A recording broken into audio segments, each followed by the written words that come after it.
কোনো রকমের ওভেন ছাড়া চুলায় এরকম পারফেক্ট কেক যে কেউ বানিয়ে নিতে পারবেন। শুধুমাত্র একটু মেজারমেন্ট কাপের মাপটা ঠিক রাখলেই কিন্তু যে কেউ বানিয়ে নিতে পারবেন। যারা নতুন আছেন তারাও কিন্তু বানিয়ে নিতে পারবেন, নো ফেল। এই ভিডিও দেখে সবাই বানিয়ে নিতে পারবেন। প্রথমে আমি 2টা ডিম নিয়ে নিলাম। তো 2টা ডিম আমি একসঙ্গে নিয়েছি। তারপর দিয়ে দেবো এখানে সামান্য পরিমাণে লবণ। তারপর দিয়ে দেবো এখানে 1/4 কাপ চিনি। সবাই যাতে বানিয়ে নিতে পারে সেজন্য কিন্তু সহজ করে দেখাচ্ছে এই রেসিপিটি। আর আমি এখানে ডাল ঘুটনি দিয়ে ঘটে নিচ্ছি। ডাল ঘুটনি কিন্তু সবার বাসায় থাকে, যে কেউ কিন্তু বানিয়ে নিতে পারবেন। তারপর হচ্ছে ডাল ঘুটনি দিয়ে আমি ঘটে নেব 10 মিনিট। তো 10 মিনিট এইভাবে করে ঘটে নিলে দেখবেন যে এটা খুব সুন্দরভাবে ফেনা ফেনা হয়ে গেছে।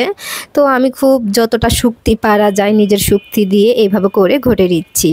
এতে করে দেখেন এটা ফেনা ফেনা হয়ে গেছে। তারপর দিয়ে দিচ্ছি এখানে 1/4 কাপ সয়াবিন তেল। তেলের মাপটাও কিন্তু খেয়াল রাখতে হবে। তারপরে হচ্ছে এখানে আমি দিয়ে দিব 1/2 কাপ পরিমাণে ময়দা, 2 টেবিল চামচ দিয়ে দিব গুঁড়া দুধ, 1 চামচের মতো দিয়ে দিব বেকিং পাউডার। বেকিং পাউডারটা কিন্তু খেয়াল রাখতে হবে। তো সব কিছু যদি আপনি মাপটা খেয়াল রাখতে পারেন তাহলে কিন্তু পারফেক্ট একটা কেক আপনিও বানিয়ে নিতে পারবেন। তারপরে হচ্ছে এভাবে করে চেলে নিচ্ছি। চেলে নিলে হবে কি, উপরে যে দানাগুলো আছে এগুলো কিন্তু বের হয়ে যাবে। এতে করে কেকটা কিন্তু আরও পারফেক্ট হবে। অবশ্যই কিন্তু এটা খেয়াল রাখতে হবে। তারপর আমি চামচ দিয়ে ভালোভাবে মিক্স করে নিচ্ছি যাতে করে এই ব্যাটারটা খুব সুন্দরভাবে মিক্স হয়ে যায়। তো এইখানে আর কোনো কাজই নাই, ব্যাটারটা শুধু মিক্স করে নিতে হবে। অনেকক্ষণ ধরে যে এটা মিক্স করতে হবে তাও কিন্তু না, শুধুমাত্র খেয়াল রাখতে হবে কোনো রকমের যেন দানা দানা না থাকে। ব্যাটারটা কেমন হয়েছে অবশ্যই কিন্তু আমি দেখিয়ে দিচ্ছি। এই তো দেখে বুঝে নিতে হবে আপনাদের কেমন হয়েছে। তারপর লাগবে আমাদের চেরি ফল। আমি এখানে চেরি ফল নিয়েছি, এটা একেবারেই অপশনাল, হাতের কাছে থাকলে দেবেন, তা নাহলে স্কিপ করতে পারেন।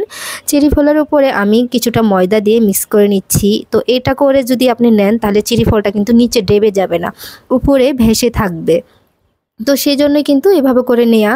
তো এই জিনিসটাও কিন্তু খেয়াল রাখতে হবে। তারপর হচ্ছে আমি চেরি ফলগুলো উপরে দিয়ে দিচ্ছি এভাবে করে, প্রতিটা কাপে কাপে দিয়ে দিচ্ছি। চলে যাব চুলায়। চুলায় আমি একটা কড়াই বসিয়ে রেখেছিলাম আগে থেকেই যাতে গরম হয়। তারপরে আমি একটা স্ট্যান্ড দিয়েছি। এই তো এরকম দেওয়া হয়ে গেলে প্লেটটা আমি উপরে দেব।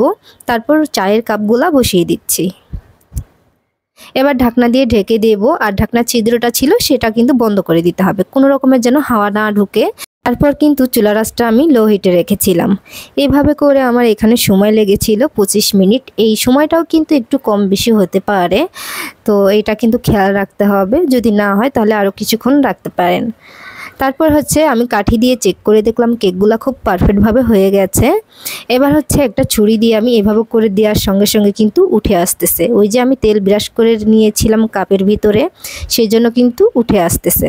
চায়ের কাপে করে কিন্তু আপনারা চাইলে এই কেকগুলো বানাতে পারেন, নরম তুলতুলে পারফেক্ট হবে।